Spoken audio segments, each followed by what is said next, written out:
Mimo bibia akwaba shogo edeba to my GHS so ebuse for ebre aso se ensema hodwa abetudwa didi ka de wo se wo so wonti bi no yede ebeso mo ne ebuse for niti na mate medwenti nya botre ne rema so mo niti ene ensem no mo be kai a enche bia ene abayo a Ghana ha also a celebrity na no the dende Zandi Camel on the show so Angel TV so some tea hot tea or day and semi betu ja de efa Ghanaian actress Salma Mumun home nebuja for mo be kaya ne nsem kaya mo no wo kira Salma Mumun no or your baby jantra bra bon na so de no atum a wo bora kese mo de se nya nsem ketua wo de je no ho je Jessica e de akonu document enu ntino wo be ka kra to abote so wo mpem rante on the size wo pempeni for se na be ya wetimi agene bum bum no so na account mu no a ringe a wo che a wo say yes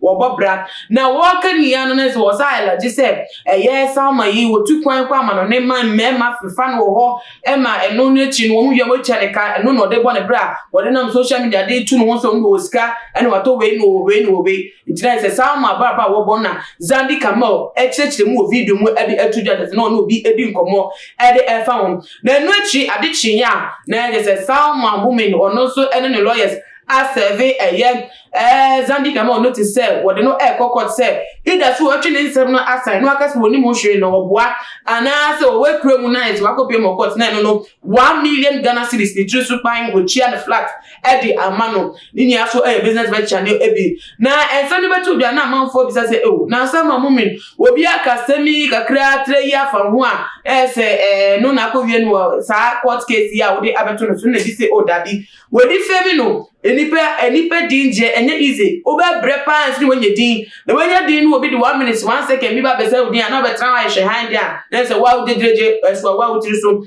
tena say amanfo bi afon so say ode eso sa kwan no eso eni niemu na Salma Mumin ankasa no de sheda entue de numasem efa ye atinka woni efa Zandi Camel ni allegations awodo de betu ja edifa no na ene de onu amu mababonte abekasa ediafa ensem na nutu wabom etiebuza fo ye nkotie na nsa na no meka mo se ebekwa sa ya se ma ye edimedigi ebremo wo chat ye Herbal Center Oyare bia wo anredu say ye mpema yare ana se biem kwampo no diabetes na asthma wo beboa wo na waso ano edema hunhun kwapa fabra na so ye no omo oza kwa ne so fana ma no ase ho ana se penecha kwan e wo dan suman ene tamale ye go he Salma Mumin video no emrasisia Mami Mbusa say rumors there the bia we all hear rumors about us the bia ye TB but what is that particular rumor in fact oti no it didn't go down well. I'm sure you know which one it is. The recent one that I sued this particular Zandi girl. Camel, no?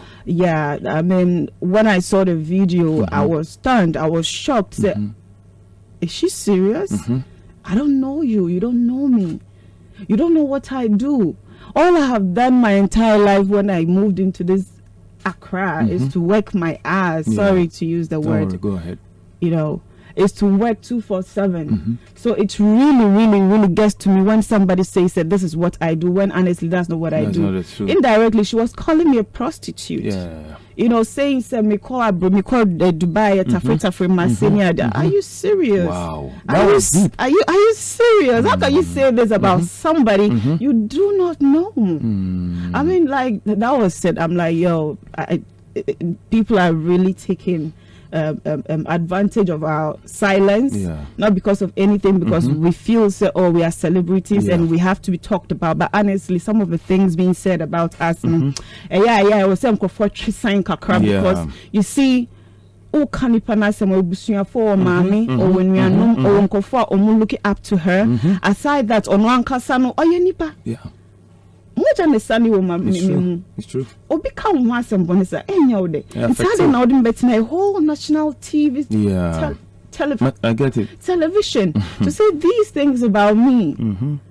So that means, among all the rumors, honestly, a hit all of them like really hits me. But this was, I'm like, I just need to do something about. So that next time when my name comes up anywhere, people be careful what to say about me, because I keep to myself a lot. Sorry. Honestly, I keep to myself. Even my friends, sometimes they get angry with me. So why do I keep to myself so much? I don't ask of my friends. I don't call my friends. I don't go to my friends to visit and all of that. You know why? Not because of anything. I'm extremely occupied with what I do. Okay. Anybody who knows about restaurant business, clothing business, being an actress and influencer, all together. If I'm not doing this today, tomorrow I'm doing that. Yeah. Even when I want to sleep, sometimes I need to say like, this is it, this week I'm meeting a friend, I'm in that, and turn off my phone and not even answer to any work. But guess what? Any company not possible, because restaurant business is a service business. 24/7, you are needed. Na zandi kama okrampo no abonye na tamfo wono kro won hia ne pay woni no bedia social media therefore ya na zobia eba no de no abeto nti obi ehu obi wonim se wonim ni dada so wonim ni fi bedia na there's no e na zandi kama onya ni information wo de betena TV so egun hu fi send image wa bi over the year net se enu nti e na wotu sa anamono e de e fa no ho na ebusuafo yes someone ne kasa wo kasa ni anamanfo se abawe no wutum se na dwumu edo enu ti na manfo pia se obi anko school no, because school dey papa uko school na wadwumu do no wadwumu bia wo se mra wo so obi fu mo betimi de mra edi no nti se zandi kama oyawe senka emra wo ha etimi edidi amanfo wo mo egu nipa ho fie wo mo ntite eminaso bia so mo ni ninaso bia mo ni proof bia enka won kotena studio and studio enkoka science no egabonte ebra wo ni gina so bia anampo kwabo no oni salma moment e obia nti ono so kire se o educated o literate enti o de na afasa akwanso na eno enanam so ama manfo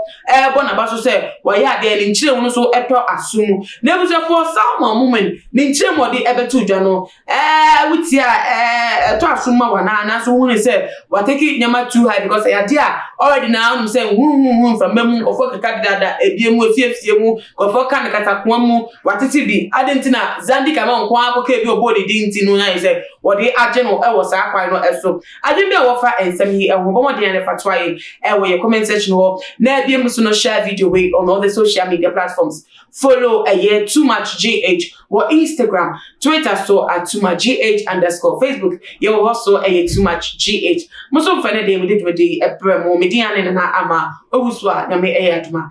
Be the shape